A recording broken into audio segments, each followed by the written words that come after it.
Dan ada gerakan dari pemerintah untuk ngerem, untuk memberikan edukasi gitu. Lalu kita tanya, kok naik bang perang Iran? Nah, jadi semuanya menjelekkan perang Iran. Yang saya sedihkan itu tidak ada statement atau sikap dari pemerintah. Jadi yang membuat PPG ini gagal adalah kementerian, adalah PGRI itu sendiri. Mengadu-adu emosi rakyat. Pak Menteri, pertama kita tahu ya, dalam munculnya angka-angka asumsi makro ini tentu sudah melewati perjalanan yang panjang, rapat-rapat dengan DPR, dengan DPD, mungkin juga FGD. Nah, di sini saya lihat, saya langsung sandingkan dengan APBN 2026. Kita mulai misalnya nilai tukar rupiah yang dulunya 16.500 tahun 2026, itu di asumsi makro 2027, KEM PPKF-nya langsung dinaikkan 16.800 sampai 17.500. Ya, walaupun di 16.500 yang direncanakan 2026 ini lewat gitu ya, hampir 18.000, malah 18.000 lebih gitu. Kemudian kita langsung lihat dolar juga dibikin asumsinya sampai 95 dari dolar. Dari 16.500 langsung dibuat asumsinya nanti akan meningkat 17.500. Harga minyak juga sudah diasumsikan naik. Nah, dari 3 contoh ini saja, itu kan sudah pasti bisa dipastikan harga-harga akan naik secara resmi, Pak Menteri. Harga-harga kebutuhan di masyarakat langsung melonjak. Jangankan disusun resmi oleh negara seperti ini, dengan hanya ada info perang Iran, itu di lapangan anggaran sudah naik, Pak Menteri. Dan ada gerakan dari pemerintah untuk ngerem, untuk memberikan edukasi gitu. Termasuk harga jeruk nipis, Pak Menteri.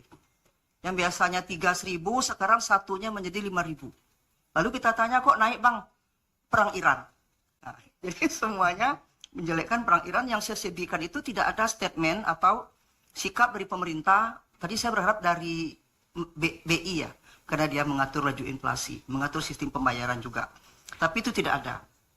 Nah, saya apresiasi ya, Bapak bukan hanya sekarang sebagai bendahara umum negara. Bapak adalah pengambil kebijakan yang ditunggu oleh masyarakat. Apa instrumen yang akan negara lakukan terhadap masyarakat yang terkena dampak ini? Yang ada itu malah pemiskinan, Pak.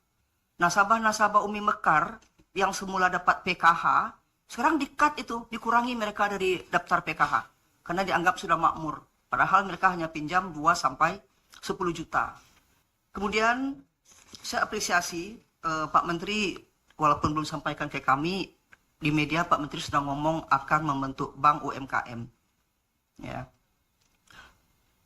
Sekalian aja Pak, dana-dana UMKM yang nyebar di kementerian, di Alkel, itu disatukan saja Pak, ke Menteri UMKM. Sekarang kan semuanya menggarap UMKM, Pak. TNI ada UMKM-nya, polisi ada UMKM, kejaksaan punya pertemuan UMKM, semuanya. Nah, jadi sekaligus Bapak benahin UMKM, saya setuju. Sekali lagi saya ingin Bapak tunjukkan kebijakan-kebijakan yang pro rakyatnya, perbanyak gitu Pak. Di zaman SBY, itu dana mengalir ke daerah itu prinsipnya money follow function, Pak. Lalu begitu masuk Pak Jokowi periode kedua bergeser menjadi money follow program. Bunyinya mungkin bagus ya, negara mengucurkan uang kalau ada program dari daerah tersebut. Tapi Bapak tahulah Indonesia ini kan tidak rata Pak.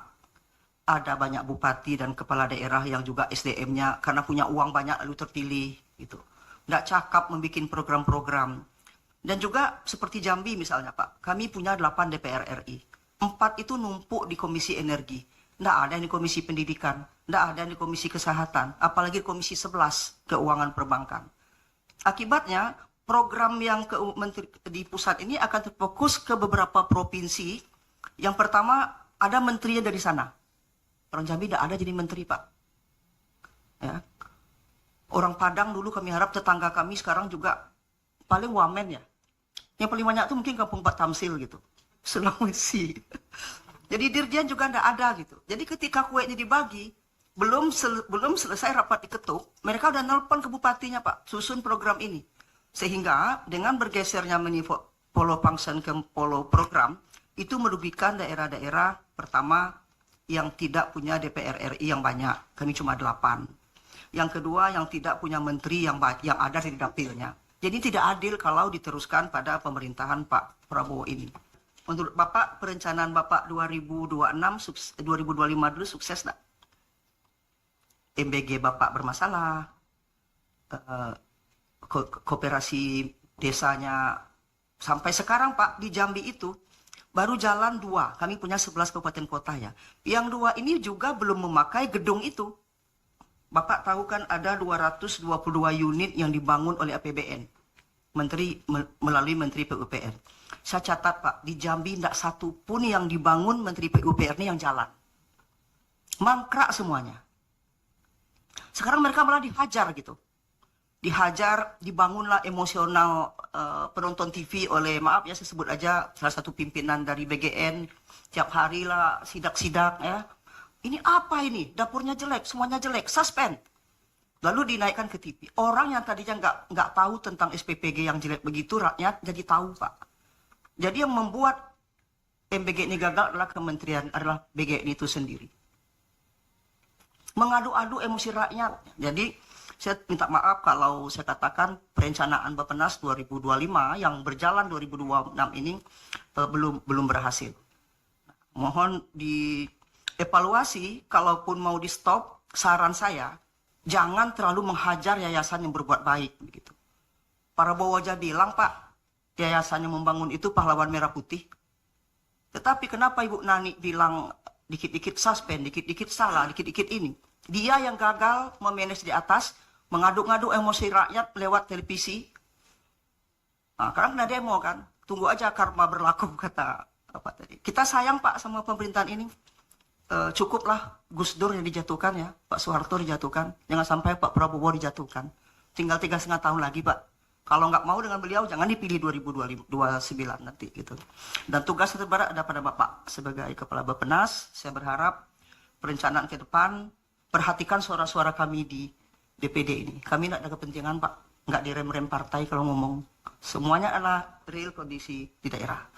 Terima kasih pimpinan. Maaf kalau yang salah. Assalamualaikum warahmatullahi wabarakatuh.